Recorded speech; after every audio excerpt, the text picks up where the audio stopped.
একদিন সন্ধ্যাবেলায় অঞ্জলি বাথরুমে স্নান করছিল এবং তার সৎ ছেলে বিশাল তাকে লুকিয়ে লুকিয়ে দেখছিল।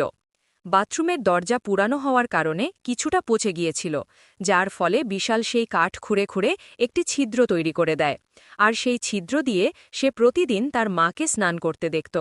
এভাবেই কয়েক মাস কেটে যায় এবং অঞ্জলির এই বিষয়ে কোনো খবর ছিল না যে তার নিজের ছেলেই তাকে চুরি করে দেখছে। অঞ্জলি দেখতে খুব সুন্দর এবং আকর্ষণীয় মেয়ে ছিল।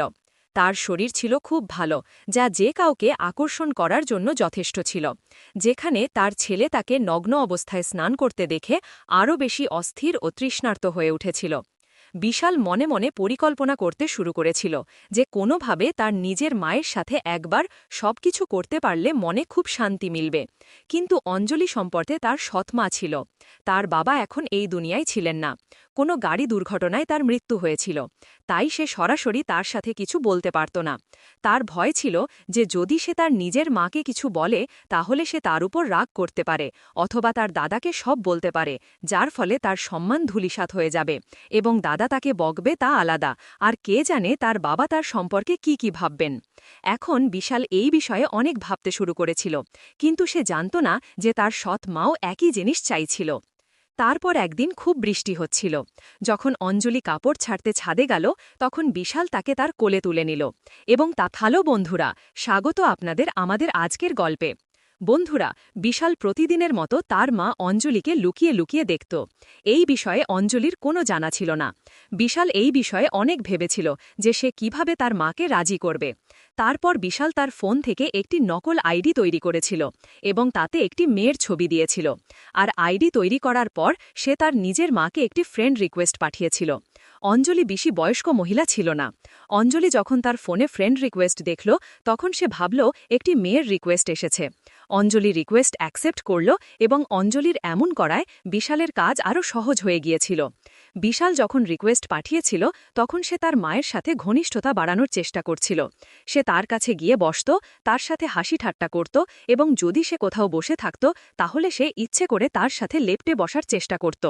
এই বিষয়টি অঞ্জলিও লক্ষ্য করছিল, কারণ বিশাল তার সাথে হাসি ঠাট্টা করতে শুরু করেছিল। সে তার কাছে হাসি ঠাট্টা করত, এতটা লেপ্টাচেত যে অঞ্জলিরও মনে হতে শুরু করেছিল যে সম্ভবত তার ছেলে তার থেকে আরও কিছু চাইছে। একদিন বিশাল অঞ্জলিকে বলতে শুরু করল, অঞ্জুমা, তোমার কোনো বয়ফ্রেন্ড নেই কি? অঞ্জলি বলল, এ কি ধরনের কথা বলছো, কিছু বুঝছো কি? আমি তোমার মা। তখন বিশাল বলে, দেখো অঞ্জুমা, বাবাকে গেছে ৩ বছর হয়ে গেছে এবং এখন তোমার বয়সে বা কত? আমি চাই না যে তুমি সংকুচিত হয়ে জীবন কাটাও। তোমারও জীবন উপভোগ করার অধিকার আছে। যদি কেউ থাকে তবুও আমার কোনো আপত্তি নেই। এতে অঞ্জলি বলল, না, আমার কোনো বয়ফ্রেন্ড নেই এবং আমি এসব বিষয়ে কোনো আগ্রহও নেই। আমি এই ধরনের মহিলা নই। আমি এই ধরনের কোনো কাজে কোনো আগ্রহ নেই। বিশালের মনে তখন লাড্ডু ফুটতে শুরু করেছিল। সে ভাবতে শুরু করেছিল যে যদি তার কোনো বয়ফ্রেন্ড না থাকে তাহলে তার ভেতরের ইচ্ছাগুলো নিশ্চয়ই জাগ্রত হবে। কিন্তু তবুও সে অজানা হওয়ার অভিনয় করতে শুরু করল এবং বলল, অঞ্জুমা, যদি কেউ থাকে তুমি আমাকে বলে দাও। আমি কাউকে কিছু বলবো না। তুমি আমাকে তোমার বেস্ট ফ্রেন্ড মনে করতে পারো। এখন তুমি এটা মনে করো না যে আমি তোমার ছেলে। তুমি আমাকে তোমার বন্ধুই মনে করো, তোমার দোস্ত মনে করো। অঞ্জলি বলল, না না বিশাল বেটা, আমার কোনো বয়ফ্রেন্ড নেই এবং আমি এই ধরনের কাজ করি না এবং কখনো করবও না। বিশাল তার পরিকল্পনায় লেগেছিল এবং এখন সে অঞ্জলির কাছে সেই মেয়ের আইডি থেকে মেসেজ করা শুরু করল। এখন এদিক থেকে মেয়ের মেসেজ আসলে অঞ্জলিও মেসেজের হাই হ্যালোর রিপ্লাই দিল। কিন্তু অঞ্জলি কি জানত যে তার নিজের ছেলেই তাকে মহিলা সেজে কথা বলছে এবং আগামীতে তার সাথে কি হতে চলেছে। বিশাল অঞ্জলির সাথে মেসেজে কথা বলতে বলে, তোমার কোনো বয়ফ্রেন্ড আছে কি এবং তুমি কি কখনো কারোর সাথে সম্পর্ক স্থাপন করেছ? অঞ্জলি মানা করে দেয় এবং বলে, আমার এসব বিষয়ে কোনো আগ্রহ নেই। ঠিক তখনই বিশালের তরফ থেকে একটি মেসেজ আসে এবং বলে, তোমার একটি বয়ফ্রেন্ড বানিয়ে নেওয়া উচিত। তার সাথে তুমি সব কিছু করতে পারো। এতে তুমি খুব ভালো বোধ করবে এবং অনেক আনন্দও পাবে। আর আমি তো আমার ছেলের সাথেই অনেক উপভোগ করি। যখনই আমার ইচ্ছা হয় আমি আমার ছেলেকে আমার কাছে ডেকে নিই এবং তারপর আমরা মা ছেলে একসাথে সব কিছু করি। এই কথা শুনে অঞ্জলি বিস্মিত হয়ে জিজ্ঞাসা করল, তুমি কি তোমার নিজের ছেলের সাথে এসব করো? তখন ওই পাশ থেকে উত্তর এলো, হ্যাঁ, আমি আমার ছেলের সাথেই উপভোগ করি। বাইরের কোনো পুরুষ বা ছেলের উপর আমার বিশ্বাস নেই। কে জানে কখন কে প্রতারক হিসাবে বেরিয়ে আসবে।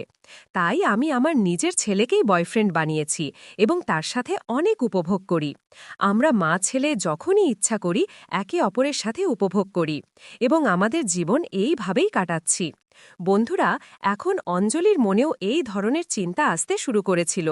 সেও ভাবতে শুরু করেছিল, যদি সেই মহিলা তার ছেলের সাথে এসব করতে পারে, তাহলে আমিও কেন আমার ছেলের সাথে এই ধরনের সম্পর্ক গড়ে তুলে দেখি না। যাই হোক, সে তো আমার সৎ ছেলে, কিন্তু নিজের ছেলেকে এটা বলার সাহস তার ছিল না।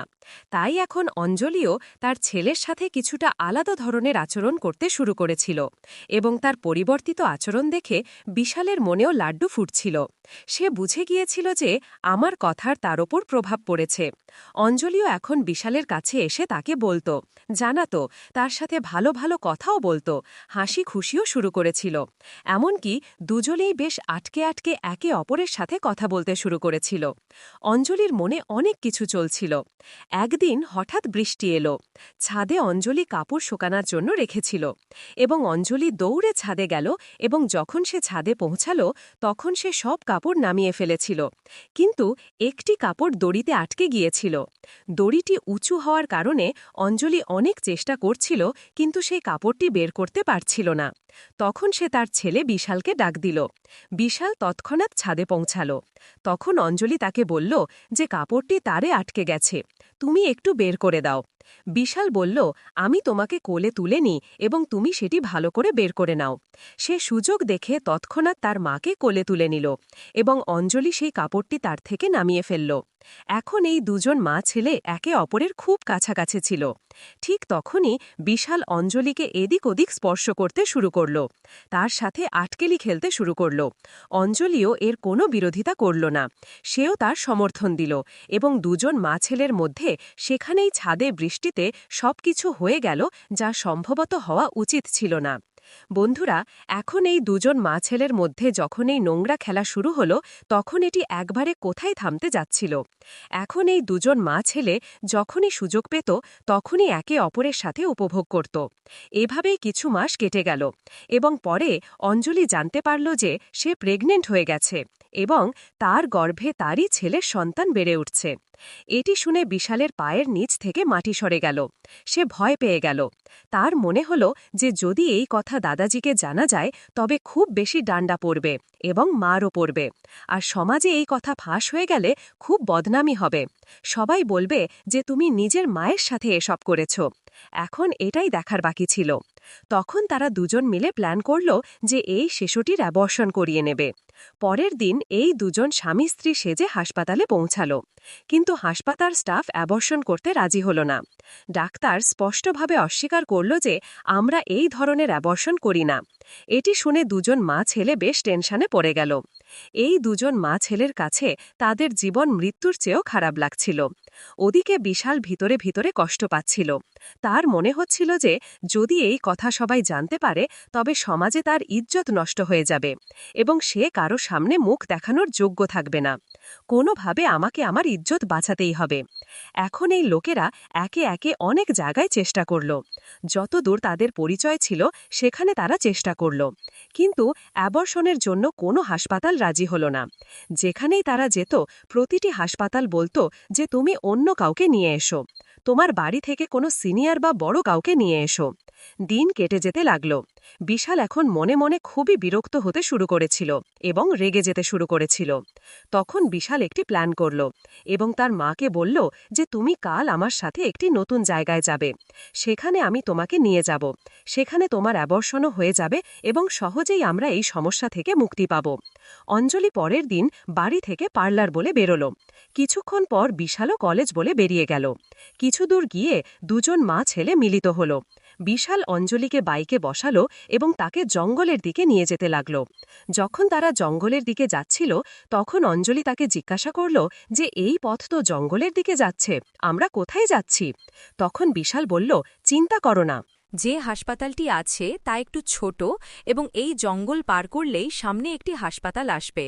সেখানেই আমি তোমার অ্যাবর্শন করিয়ে দেব এবং সেখানেই আমাদের এই সমস্যার মূলও শেষ হয়ে যাবে। জঙ্গলের মাঝে তারা পৌঁছে গেল এবং একটি ধ্বংসাবশেষের মতো বাড়ি দেখা গেল। বিশাল সেখানেই গাড়ি থামাল এবং অঞ্জলিকে বলল, এখানেই নামো, ডাক্তার সাহেব এখনই আসছেন, এখানেই তারা আমাদের নিয়ে যাবে।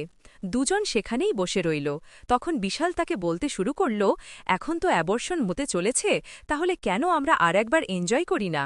অঞ্জলি কথা শুনে তাকে মানা করে দেয়। সে বলতে লাগল যে এখন আমরা এত বড় সমস্যার সাথে লড়াই করছি আর তোমার এনজয় করার ইচ্ছা জেগেছে, এসব এখন ঠিক নেই। কিন্তু বিশালের জিদের সামনে অঞ্জলিও হার মানল এবং এই দুই মা ছেলে সেখানেই ধ্বংসাবশেষে একে অপরের সাথে এনজয় করল। এনজয় করতে করতে বিশাল তার পিছনের পকেট থেকে কিছু বের করে অঞ্জলির মাথায় কয়েকবার মারল, যার ফলে অঞ্জলির মৃত্যু হল এবং সে অঞ্জলিকে সেখানেই কবর দিল। সেখান থেকে সরাসরি সে তার বাড়িতে এসে চুপচাপ বসে রইল এবং এমনভাবে থাকতে লাগল যেন কিছুই হয়নি। যখন সকাল থেকে সন্ধ্যা হয়ে গেল এবং অঞ্জলি বাড়িতে ফেরেনি, তখন দাদাজির টেনশন বাড়তে লাগল। তিনি জিজ্ঞাসা করতে লাগলেন, বিশাল, তুমি কি অঞ্জলিকে দেখেছ? অঞ্জলি এখনও কেন ফেরেনি? একটু খোঁজ করো। তারপর সব জায়গায় অঞ্জলিকে খোঁজা হলো, কিন্তু সে কোথাও পাওয়া গেল না। ধীরে ধীরে দিন কেটে গেল, পুরো রাত কেটে গেল, কিন্তু অঞ্জলির কোনো খোঁজ পাওয়া গেল না।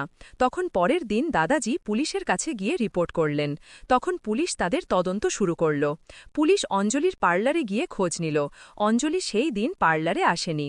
পুলিশ তো পুলিশই, তার সন্দেহ সবার ওপর হয়। পুলিশ বিশালের কলেজে গিয়ে জিজ্ঞাসা করলে জানা গেল যে সেদিন সে কলেজে আসেনি। তখন বিশালকে জিজ্ঞাসাবাদ করা হলো যে তুমি সেদিন কোথায় গিয়েছিলে? তখন বিশাল বলল, আমি কলেজ পর্যন্ত গিয়েছিলাম, কিন্তু আমি ফিরে এসেছিলাম, আমি কলেজের ভিতরে যাইনি। পুলিশ তাকে বেশ কঠোরভাবে জিজ্ঞাসাবাদ করল, কিন্তু সে তখনও ভেঙে পড়ল না। তাই পুলিশের ধারণা হল যে হতে পারে এতে সে জড়িত নয়। ধীরে ধীরে এই বিষয়ে অনেক সময় কেটে গেল, কিন্তু কেস এখনও কোনো সিদ্ধান্তে পৌঁছাতে পারেনি। তারপর একদিন অঞ্জলির বাবা সম্পর্কে তথ্য সংগ্রহ করতে চাইলেন। তখন পুলিশ এই কেসকে নতুনভাবে দেখতে শুরু করল এবং অঞ্জলির পুরনো থেকে পুরনো সোশ্যাল মিডিয়া অ্যাকাউন্ট খুঁজে বের করা হল এবং সোশ্যাল মিডিয়া অ্যাকাউন্টে একটি নতুন আইডি পাওয়া গেল, যে আইডি থেকে বিশাল তার সাথে মহিলা সেজে কথা বলত। তার আইপি অ্যাড্রেস থেকে বিশালের খোঁজ পাওয়া গেল যে এই আইডি বিশাল চালাচ্ছিল এবং সে নিজের মায়ের সাথে এইভাবে সোশ্যাল মিডিয়ার মাধ্যমে কথা বলছিল। পুলিশ তৎক্ষণাৎ তাকে গ্রেফতার করল। বিশালকে গ্রেফতার করার পর যখন পুলিশ তাদের পদ্ধতিতে তাকে জিজ্ঞাসাবাদ করল এবং কঠোরভাবে এগিয়ে এলো, তখন বিশাল পুরো ঘটনা পুলিশের সামনে বলল এবং কথা শুনে তার দাদাজি এবং অঞ্জলির বাবার পায়ের নিচ থেকে মাটি সরে গেল যে এই দুই সগোত্র মা ছেলে একে অপরের সাথে এই ধরনের কাজ করছিল। এবং যখন মা প্রেগনেন্ট হয়ে গেল, তখন সৎ ছেলেই মাকে মেরে ফেলল এবং তাকে কবরও দিল। বন্ধুরা, এই গল্পের উদ্দেশ্য কারও অনুভূতিতে আঘাত করা নয়, কোনো ধরনের অনৈতিকতা বা অশ্লীলতাকে উৎসাহিত করা নয়।